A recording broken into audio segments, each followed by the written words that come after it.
Bunda semua, apa kabarnya hari ini? Ketemu lagi dengan aku Renia di program persembahan untuk Bunda bersama tim Mata Indonesia TV. Bunda cerdas, keluarga bahagia. Bun, hari ini aku punya topik bahasan tentang DBD. Familiar kan? Apa coba? Demam berdarah dengue alias DBD, Bun. Aduh, sangat disayangkan ya, Dok. Kita ketemu saat banyaknya virus kayak gini. Iya. Nah, bunda-bunda semuanya, hari ini aku udah ditemenin lagi nih sama dokter kesayangan aku yang cantik banget, Dokter Grace. Welcome to our studio, dokter. Thank you. Buat ngebahas tentang DBD. Padahal masyarakat kita saat ini lagi dihebohin sama corona. Tapi DBD ini kan tetap jadi ini ya, penyakit, termasuk penyakit yang masih ganas menyerang masyarakat nih, Dok. Iya, masih dan akan selamanya ganas sih. Jadi Gitu ya. benar-benar harus kita waspadai juga. Gitu. Nyamuk Apalagi ini. sekarang kan lagi cuacanya Nanti nanti panas, nanti hujan. benar. Ditunggu-tunggu panas besoknya hujan lagi, Hujan ditunggu lagi, hujan panas panas lagi. lagi. Jadi nggak menentu banget ya. Nah, untuk pembahasan detailnya, Bun, yuk kita tanya ke Dokter Grace aja langsung yang udah bareng-bareng sama aku di sini. Dok, boleh nggak dokter tolong jelasin, dokterku yang cantik, DBD itu penyakit seperti apa sih, Dok? Oke, jadi demam berdarah dengue adalah penyakit yang disebabkan oleh virus dengue yang penularannya melalui nyamuk. Nah, nyamuk Aedes aegypti atau nyamuk Aedes albopictus gitu. Itu mereka apa, sekeluarga kah sih? Iya, sekeluarga mereka, cuma beda jenisnya aja, tapi tetap bisa menularkan atau membawa virus dengue itu dan ditularkan kepada manusia. Jadi satu nyamuk mungkin bisa menularkan ke beberapa manusia Beberapa loh. orang. Oh, gitu. Terus siapa aja, Dok, yang sebenarnya mudah banget terserang penyakit demam berdarah dengue ini? Nah, kalau Mbak Reni yang tanya siapa sih yang paling mudah? Sebetulnya semua usia ini beresiko bisa terinfeksi si virus dengue ini. Cuma memang yang biasanya menjadi lebih buruk adalah kalau misalnya tadi balik lagi anak-anak atau misalnya kondisi dewasa tapi imunitas tubuhnya turun. Bisa karena memang ada penyakit penyerta, biasanya kan deket-deketnya sama penyakit tipes nih misalnya, atau memang imunitas tubuhnya turun karena usia lanjut, atau memang karena lagi kecapean kerja, lagi stres kayak gitu. Oh, gitu. Jadi ini gini nih, aku mahaminnya gini ya, Dok ya. Jadi DBD ini kalau umpamanya si orang yang digigit nyamuk pembawa Virus dengue. ini lagi fit, ya dia nggak akan kenapa-napa gitu. Oke, Maksudnya? sebetulnya dia akan kena juga, tapi mungkin resiko perburukannya menjadi tidak seburuk kalau misalnya imunitasnya itu lagi rendah. Gitu. Oh, gitu. Tetap kena juga Tetap kena sebenarnya. juga, gitu. Oke, nah boleh nggak, Dok tolong di breakdown nih gejala penyakit DBD ini kayak apa sih? Oke, yang paling ciri khasnya ya, kalau kita bilang ciri khasnya DBD adalah satu, sakit kepalanya cenut-cenut, sakit banget gitu. Terus kemudian nyeri di belakang mata, jadi kayaknya di belakang bola mata kan kayaknya rasanya tuh pegel banget, kayak kalau dipegang nih aduh sakit banget gitu ya. Terus kemudian seperti flu juga, badannya pegel-pegel juga, tapi pegel-pegelnya tuh lebih kayak pegel banget gitu. Nyakitin gitu. Jadi kayak aduh nggak enak sekali gitu. Bahkan kayak berjalan atau aktivitas tuh kayaknya nggak enak sekali gitu, pegel-pegelinnya gitu. Terus bisa nggak enak mual, nggak nafsu makan. Ada yang diare tapi juga ada juga yang konstipasi kayak gitu. Nah, terus kemudian demam yang pasti, demam 40 derajat.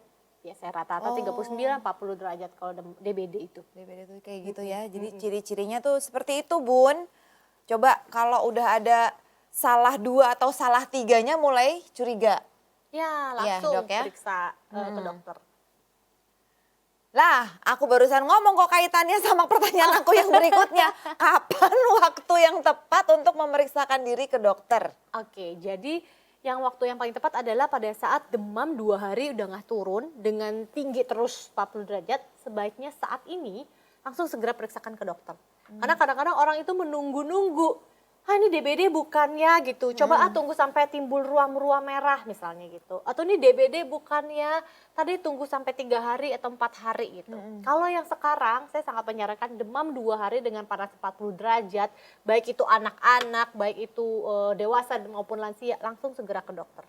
Gitu. Apalagi dengan simptoms yang udah demam 40 derajat, badannya ngilu-ngilu, kemudian kepala sakit, nyeri di belakang mata gitu. Terus kayak nafsu makannya menurun, langsung deh 2 hari ke dokter.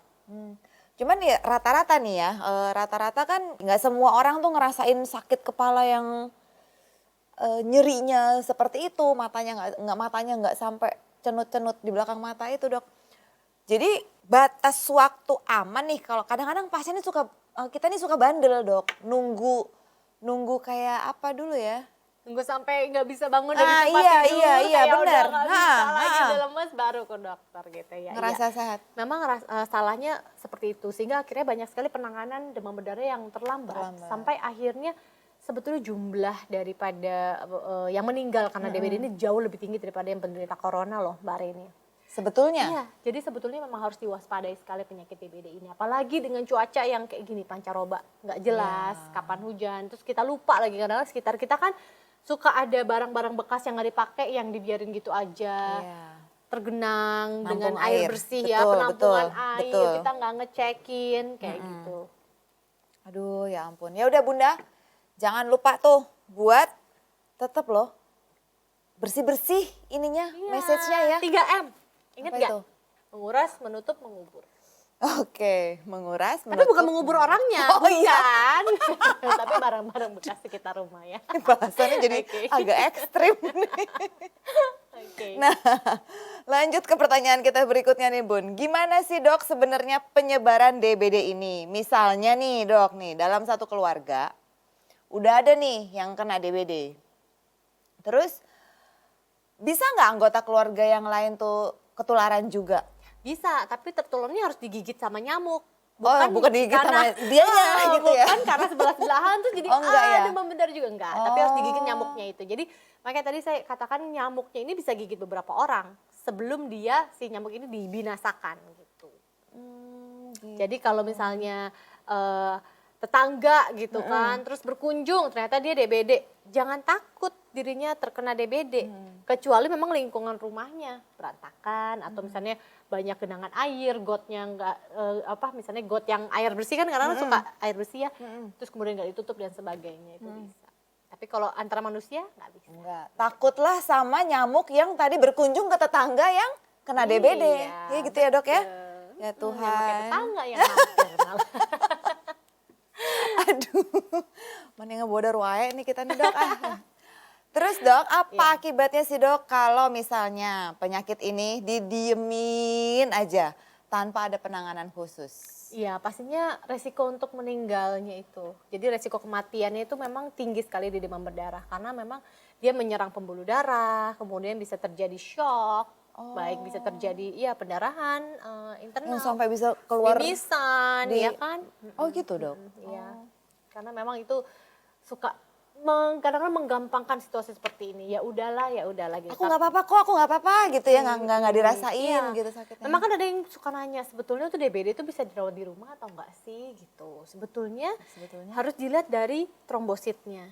Kan kalau trombositnya sudah turunnya sampai batas mana, sampai benar-benar memang bisa dirawat di rumah. Tapi memang sebaiknya harus di rumah sakit karena kan cairan harus masuk terus lewat infus ya. Kemudian makanannya juga harus bergizi, terpantau seperti itu.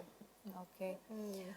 Aduh, ternyata ya bunda-bunda banyak sekali loh yang belum kita tahu tentang DBD, betapa berbahayanya. Jadi kalau bunda-bunda semua sudah merasakan gejala-gejala seperti yang disampaikan sama Dr. Grace tadi, tolong deh cepat bertindak, jangan santai-santai, masih belanja-belanja dulu, apa dulu ya Bun ya. Dibawa anggota keluarganya yang mulai mengalami gejala DBD atau diri bunda sendiri ya. Nah sekarang aku sama Dr. Grace mau ngeteh dulu, kita nanti berdua akan balik lagi, tungguin, jangan kemana-mana.